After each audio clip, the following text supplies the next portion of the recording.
السلام علیکم ورحمۃ اللہ۔ اسلامی مہینوں میں سب سے آخری مہینہ ذی الحج کا مہینہ ہے جو کہ شروع ہو چکا ہے، اور یہ بہت ہی فضیلت والا، بہت ہی بابرکت مہینہ ہے۔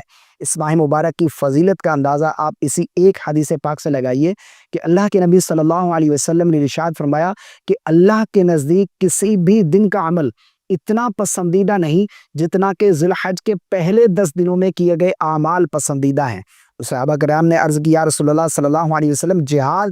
فرمایا ہاں، جہاد بھی، سوائے اس کے کہ کوئی شخص اپنی جان و مال کے ساتھ نکلا اور واپس کچھ بھی نہ لایا، یعنی وہ اللہ کی راہ میں شہید ہو گیا۔ اب خود اندازہ کیجئے کہ کتنے فضیلت والے دن ہیں اور کتنا بابرکت یہ مہینہ ہے۔ تو اس ماہ مبارک میں، بلکہ اس پہلے عشرے میں، ہمیں یہ 7 عبادات ضرور کرنی چاہیے۔ یہ 7 عبادت کے کام ہمیں ضرور کرنے چاہیے جو کہ اس کی خاص عبادات ہیں۔ نمبر 1 پر حج۔ حج کرنے کی بہت زیادہ فضیلت ہے اور یہ اسلام کا ایک اہم رکن ہے، اور یہ سال میں ایک ہی مرتبہ ہم عبادت کر سکتے ہیں۔ یعنی عمرہ جو ہے یہ آپ سال میں کسی بھی دن کر سکتے ہیں، لیکن حج جو ہے اللہ نے اس کو ذی الحج کے پہلے عشرے میں رکھا ہے۔ یہ اسلام کا ایک اہم رکن، اور حج کرنے کی فضیلت اللہ کے نبی صلی اللہ علیہ وسلم نے ارشاد فرمایا کہ جو شخص حج کر کے لوٹتا ہے تو اللہ رب العالمین اسے گناہوں سے ایسا پاک کر دیتا ہے کہ جیسے وہ آج ہی ماں کے پیٹ سے پیدا ہوا ہے۔ یعنی اللہ اس کے تمام گناہ معاف فرما دیتا ہے، اسے گناہوں سے پاک کر دیتا ہے۔ تو جن پر حج فرض ہے وہ یہ حج ادا کرے۔ دوسری عبادت اس عشرے کی قربانی۔ قربانی جو ہے یہ ہر مسلمان مرد عورت پر واجب ہے جو مالک نصاب ہے۔ قربانی کرنے کی بھی بہت زیادہ فضیلت ہے۔ اللہ کے نبی صلی اللہ علیہ وسلم نے ارشاد فرمایا کہ جو شخص اللہ کی راہ میں جانور قربان کرتا ہے نا، جو جانور وہ قربان کرتا ہے، اللہ اس جانور کے ہر بال کے بدلے میں ایک نیکی اسے عطا فرماتا ہے۔ آپ خود کاؤنٹ کریں، کر سکتے ہیں کاؤنٹ کہ کتنے بال ہیں، ایک بکرے کے جسم پر کتنے بال ہیں؟ اللہ ہر بال کے بدلے میں ایک نیکی عطا فرما رہا ہے، اور یہ جانور جو ہے قیامت کے دن ہمارے لیے سواری کے طور پر ہمیں پیش کیے جائیں گے۔ نمبر 3 پر تیسرا جو کام ہے عبادت کا وہ ہے یوم عرفہ۔ یوم عرفہ کا روزہ یہ ہمیں مس نہیں کرنا، کیونکہ یوم عرفہ کے روزے کی فضیلت اللہ کے نبی صلی اللہ علیہ وسلم نے ارشاد فرمایا کہ یوم عرفہ کا روزہ گزشتہ 1 سال اور آئندہ 1 سال کے گناہوں کا کفارہ بن جاتا ہے۔ تو یوم عرفہ کا روزہ ہم نے مس نہیں کرنا۔ نمبر 4 پر تکبیرات تشریق۔ یہ 9 ذی الحج کی صبح سے لے کر 13 ذی الحج کی عصر تک ہر مرد عورت پر فرض نماز کے بعد تکبیرات تشریق پڑھنا یہ واجب ہے، چاہے آپ جماعت کے ساتھ پڑھ رہے ہیں یا تنہا اپنی نماز پڑھی ہے۔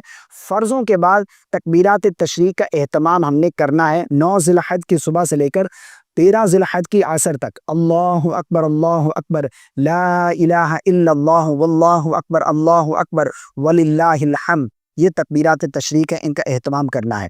نمبر 5 پر ذی الحج کے مہینے میں روزوں کا اہتمام، کیونکہ اس ماہ مبارک میں روزہ رکھنے کی بہت زیادہ فضیلت ہے۔ اور نمبر 6 پر راتوں میں قیام کرنا، ان کی راتوں میں قیام کرنا۔ اللہ کے نبی صلی اللہ علیہ وسلم نے ارشاد فرمایا کہ ذی الحج کے ہر دن کا روزہ 1 سال کے روزوں کے برابر ہے۔ سبحان اللہ، 1 سال کے روزوں کے برابر، اور ہر رات کا قیام لیلۃ القدر کے برابر ہے۔ تو ہمیں لیلۃ القدر اگر حاصل کرنی ہے، لیلۃ القدر کے برابر ہمیں ثواب چاہیے، تو ہمیں ان ایام کی راتوں میں قیام کرنا چاہیے۔ یعنی ذی الحج کی راتوں میں ہمیں قیام کرنا چاہیے اور دن میں روزہ رکھنا چاہیے۔ زیادہ نہیں کر سکتے تو پہلے عشرے کے روزوں کا اہتمام کر لیں۔ پہلے عشرے کی فضیلت اور بھی زیادہ ہے، یہ اور بھی بابرکت ایام ہیں، اور راتوں میں قیام کا اہتمام کرنا چاہیے۔ تھوڑی دیر قیام کر لیں تو یہ بھی کافی ہے، ٹھیک ہے نا، جتنا ممکن ہو سکے۔ نمبر 7 پر جو 7ویں عبادت کا کام ہے نا، وہ یہ ہے کہ قربانی کرنے والے شخص کے لیے بال اور ناخن نہ کاٹنا۔ اللہ کے نبی صلی اللہ علیہ وسلم نے ارشاد فرمایا کہ جو شخص قربانی کرنے کا ارادہ رکھتا ہو، وہ ذی الحج کا چاند دیکھنے کے بعد سے لے کر قربانی کرنے تک اپنے بال اور ناخن نہ کاٹے، یہاں تک کہ وہ قربانی کر لے، تو اس پر بھی اللہ اسے اجر و ثواب عطا فرمائے گا۔ یہ بال اور ناخن نہ کاٹنا، اس پر بھی اللہ اسے اجر و ثواب عطا فرمائے گا۔